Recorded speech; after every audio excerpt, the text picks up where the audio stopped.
Hey everyone, it's Supra, and hopefully this will be the beginning of my first series where I compare changes in Battlefield 3 and 4, mainly between vehicles, weapons, and gadgets or attachments.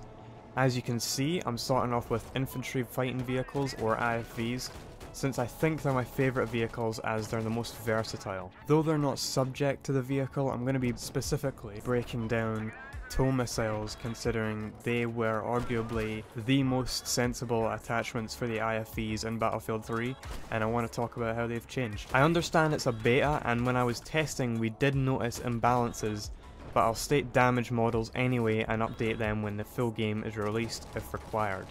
So the main 25mm HE cannon has a belt of 12 compared to Battlefield 3 where it was a belt of 6. With tow missiles we see the same trend, having 2 instead of 1. Rationally you'd assume the damage is half, at least with the 25mm, considering there's twice the amount of ammo. In Battlefield 4 there is a couple of changes made to tow missiles, one being that if you're damaged from something hitting you, whether it's anti-tank or other vehicles firing at you, the missile will fly 90 degrees in a random direction, missing its target. You'll see in my gameplay my missile is mid-flight to an MBT which fires back at me, and it flew 90 degrees to the left. Along with this vulnerability, there is an advantage that tow missiles now have, and that's that they can lock onto vehicles that are painted by the PLD, and they have a javelin-like trajectory in that they approach and impact the target from above. We've seen this in Battlefield 3 with SOFLAMs, and it just maximizes the damage that you can do with one missile.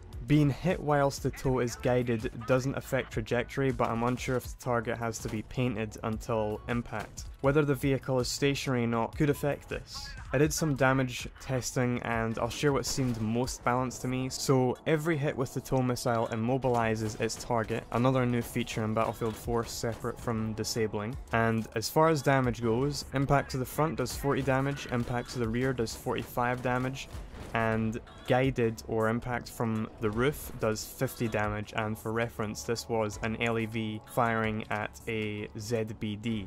So I think we can all agree the differences aren't that significant.